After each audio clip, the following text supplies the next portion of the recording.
ترمذی شریف کی حدیث پاک ہے۔ اللہ کے رسول صلی اللہ تعالیٰ علیہ وسلم ارشاد فرماتے ہیں، اس شخص کی ناک خاک آلود ہو جس کے سامنے میرا ذکر ہو اور مجھ پر درود نہ پڑھے۔ اللہ اکبر۔ جس کے سامنے سرکار کا ذکر ہو اور وہ درود نہ پڑھے تو آقا فرماتے ہیں کہ اس بندے کی جو ناک ہے وہ خاک آلود ہو جائے۔ میں آپ کو بتا دوں کہ ناک خاک آلود ہونا یہ ایک طرح سے اس سے جو مفہوم ہے، جو معنی ہے، یہ مراد لیا جاتا ہے کہ وہ بندہ ذلیل اور رسوا ہو جائے۔ عرب میں جب کسی شخص کے بارے میں اس طرح سے کہنا ہو کہ وہ انسان ذلیل ہو جائے، برباد ہو جائے، تو یہ الفاظ استعمال کیے جاتے تھے، ناک خاک آلود ہو جائے، یعنی وہ انسان ذلیل ہو جائے۔ پتہ یہ چلا کہ جو حضور کا ذکر سن کے درود نہیں پڑھتا تو گویا کہ یہ بھی ذلیل ہونے کا ایک سبب ہے۔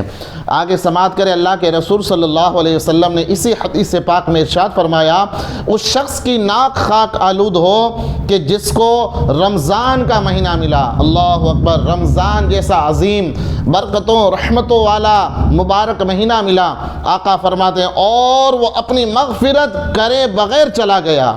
رمضان کے مہینے میں مہینہ آیا اور چلا گیا اور وہ مغفرت نہ کر سکا۔ کیا مطلب؟ یعنی رمضان کے مہینے میں اللہ کی عبادت کر کے، رب کو راضی کر کے اپنی گناہوں کی مغفرت نہ کر سکا۔ آقا فرماتے ہیں وہ بندہ ناک خاک آلود ہو جائے۔ اور جو تیسری بات اس حدیث پاک میں سرکار نے فرمائی ہے، میں امت کے نوجوانوں سے کہنا چاہتا ہوں، نوجوانوں غور سے سننا۔ آقا فرماتے ہیں اور اس شخص کی ناک خاک آلود ہو جائے۔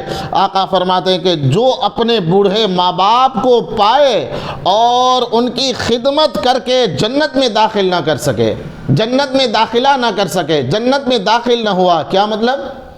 یعنی کہ جس نے بوڑھے ماں باپ کو پایا اور بڑھاپے میں ان کی خدمت اگر کرتا تو ان کو راضی کر کے، ان کی خدمت کر کے رب کو راضی کرتا، اور میرا مولا ماں باپ کی خدمت کی وجہ سے اسے جنت میں اعلیٰ مقام عطا فرمائے، تو آقا فرماتے بہت افسوس ہے وہ بندہ ذلیل ہو جائے۔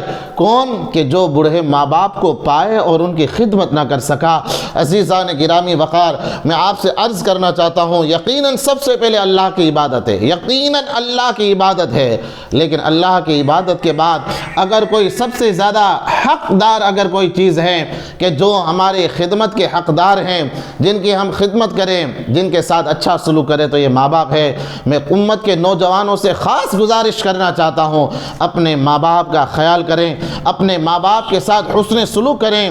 آج ہمارے بچوں کے لیے ہم نئے نئے کپڑے لے کر آتے ہیں، نئے ہر مہینے نیا کپڑا، ہر فنکشن میں نیا کپڑا، ہر تیوہار پہ نیا کپڑا، اور ماں باپ کی حالت اور کیفیت یہ ہے کہ ماں باپ 1 سال ہو گیا، 2 برس ہو گئے، وہی پرانے کپڑے پہن رہے ہیں، وہی باپ پرانے کپڑا پہن رہا ہے، وہی ماں پرانے کپڑے کے اندر ہے۔ میرے عزیز ساتھیوں، یاد کرو اپنے اس بچپن کے زمانے کو، جب آپ بھی چھوٹے بچے تھے، تمہارے ماں باپ نے تمہاری خوشی کی خاطر کس قدر قربانیاں دی، رات دن پر محنت و مشقت کرتا اور تمہارے لیے روپیہ پیسہ کما کے لاتا اور نئے جوڑے تمہیں دلوا دیتا۔ آج تمہارا باپ ضعیف و کمزور ہو چکا ہے، آج تمہاری ماں بوڑھی ہو چکی ہے، تو میرے عزیز ساتھیوں، تم طاقتور ہو، جوان ہو، کماتے ہو، ہمیں بھی چاہیے کہ ہم اپنے ماں باپ کی خوشی کا خیال کریں جس طرح سے ہمارے ماں باپ نے ہماری خوشی کا خیال رکھا۔